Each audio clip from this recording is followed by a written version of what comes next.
Ladies and gentlemen, Mr. Kevin Sharkey. Give him a welcome. An bhfuil go mai. Kevin O'Harkey, cross the lab, dridge the vela, there's not be a canch. And to those of you who don't understand Irish, and I'm sure a lot of you do, that means Kevin Sharkey, sit down, stop talking, and I didn't. And I never have and I never will, because I was born, my mother's from Dublin. I was born in Dublin, and I was born in the mother and baby's home in Dublin. And Michael D. Higgins should be marched out of Áras an Uachtaráin for what he has just done to the Irish people. My mother gave birth to me, and she gave birth to me, and she was treated very badly by the nuns in the home. And she was told after 6 weeks when she came back to see me one day, he's gone to a better place. And my mother wept, and she said, but I didn't want you to give away my son. And they told her, go on about your business. I didn't see that woman for 37 years before I found her. And Michael D. Higgins has just allowed not just the records of the people who sold children to the Americans, red hair and green eyes were the most popular, but those they couldn't sell, such as me, now there wasn't a big call for black babies in 1961, but I'll tell you this, what they did do was they allowed me to be vaccinated. They were paid to test vaccinations on all of us. And that's why they want to seal those records, because the Irish government was culpable in all of that. It was responsible for every single child who was abused through that system. It was sanctioned by the Irish government. And sealing those records is a sin. And I'm not a great believer in sin, because some of the people who taught me about sin were the biggest sinners I've ever met.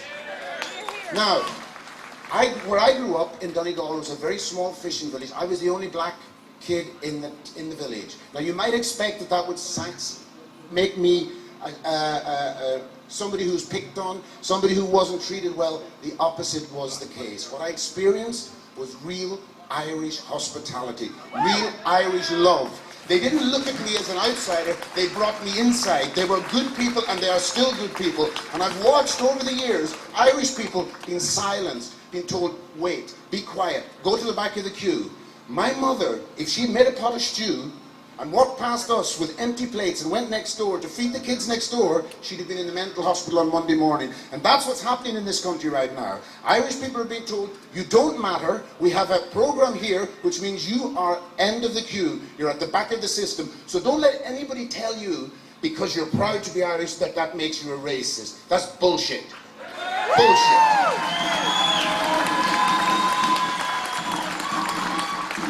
And right now, it's great to see so many people up here finding humor in this situation, because that's what the Irish do. They find a way to look on the bright side of things, but right now, it is very, very dark. I went recently to a few different places around Europe, and what I saw was the destruction, not just of working class people, but working class dreams, ideals. The multinational companies at the moment are all open. They're doing great business. The stock market is through the roof. So when people tell you about the destruction of the economies, no, they're telling you about the destruction of your job, your future, and your children, because the multinationals are thriving. They're making a fortune right now, and nobody, not one journalist in this country, not one reporter, nobody in RT, and I'm ashamed to say I once worked for that crowd, not one of them is asking the intelligent questions. And for me, life is a strange thing. You find yourself in all sorts of strange situations, but to be sharing a stage with Dolores Cahill, one of the most beautiful, brilliant women we have in this country today, is an honor. This woman is a legend, and in years to come, they will have her on a stamp, they'll put her on money, and they should do, because she's one of the few people in this country who's standing up, not just telling the truth, but telling it from a point of authority. And she should be listened to. They should have her on RTE every single night, and the fact that they don't is a disgrace, and shame on you, RTE. Shame on you. You know, life is short, and people deserve to be able to enjoy it. And what we have right now, it's not even a lockdown. This is martial law. You can call it what you want. This is martial law. And I have a friend, he's a very good friend. His mother is in a nursing home now.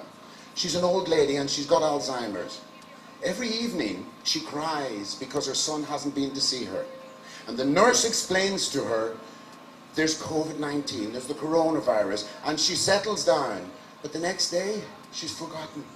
So she goes through this pain every day. She thinks they've abandoned her. She thinks that their children have abandoned her after a lifetime of looking after her. And that's the blood that these people have on their hands, and they do. And Dr. Varadkar, he's supposed to know better. He's a doctor. If he doesn't know, then he should know. So is it ignorance or is it malevolence? Because at this stage it's starting to look like this is intended. This is actually about destroying your freedoms, and that's why I joined the Irish Freedom Party, because it's one of the few organisations actually standing up for Irish people. And when my sister, I have an adopted family, so all my family was white. But when my sister says what I say, she's shut down. You're a racist. You can't say that. We were brought up to believe that being Irish meant something. I had 37 medals for Irish dancing by the time I was 11, right? I think I'll tell you. I don't know to this day if I was any good at the Irish dancing, but I'm sure half the times they thought, would you look at the little black fella, isn't he great? He can do all the moves. 37 medals. But I'll tell you, the reason I mention that is because I had to ask myself, as a black man growing up in Donegal, what makes you Irish? What is it that makes you Irish? And you know, in the end, I concluded that it was gratitude. It was gratitude for the country that you lived in. It was gratitude for the people who looked after you, who cared about you. And that is now something that is being turned into something very, very ugly. If you don't support the European dream, if you don't support your rights being taken away for your fishing, look at Killybegs, one of the greatest fishing ports in Ireland, possibly in the world, and now it's a husk because of what they've done to the economy, what they've done to the fishing economy, what they've done to the people of Ireland, and you're expected to sit back and take it. Well, as Dolores says, enough is enough.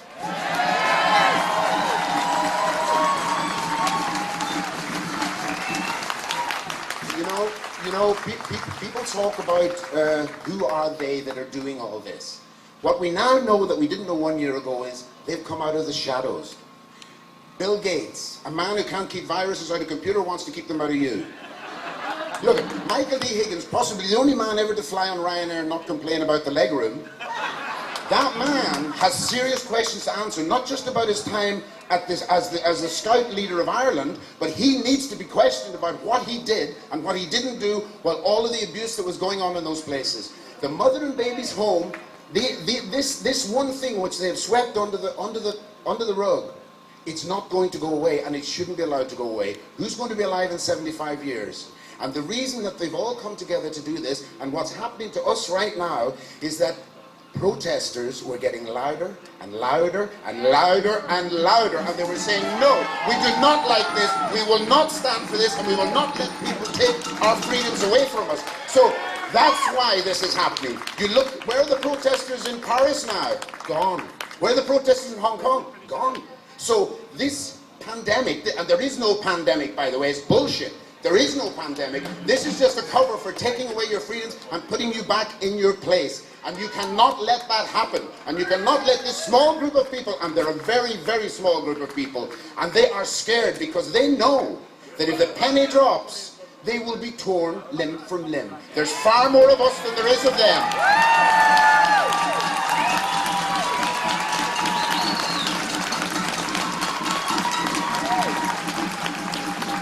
You know, I grew up believing the bullshit that they tell you on television about the Cold War, about the Russians are coming to get us. Look at America. America has a defense budget. It's not a defense budget, it's an offense budget. America's the biggest terrorists in the world, and they go out there and they destroy countries and then they rebuild them. You can go to Iraq now and you can cross the George Bush Bridge, built by his brother-in-law. What's really going on there is piracy. And when you look at where we are right now, this is the most important talk that I have ever given, because right now I'm speaking up not as an Irishman, not as a black man, but as a human being, and I see humanity on its knees, and it's time to get up off your knees and tell them no.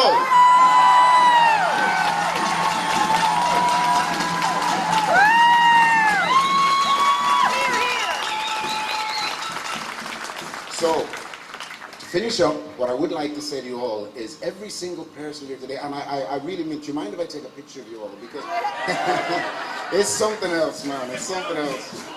And the thing is, at the end of the day, colour matters not. Colour of hair matters not. What matters is, are you free to hug your loved ones? Are you free to be with people you love and not have somebody in a suit who's gone to a considerably better school tell you that they know better? They don't. They know what they're taught, and what they're taught is this: people represent wealth. That's why this country is being flooded. It is being flooded, and people say, don't use the word flooded. Come to Balbriggan, and you'll see what diversity looks like. Gangs roaming all around towns in Ireland, and these are not Irish lads. These are people from other countries, and we've always welcomed people from other countries. The Irish are the most generous in the world, but there comes a point where you have to say, enough is enough.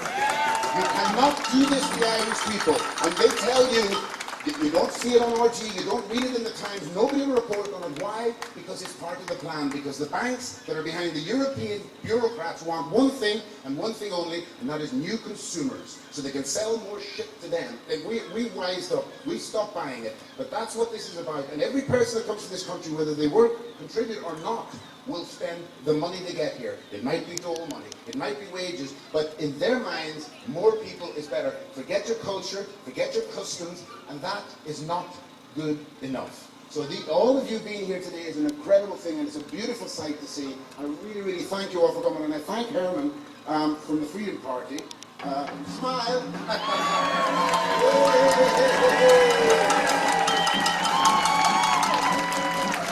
Fantastic. Thanks again to Herman for being so open and smart. And he asked me to come and speak, and he didn't tell me what to say, and now that's a brave man. So, ladies and gentlemen, again, thank you for coming, and as Dolores says, enough is enough.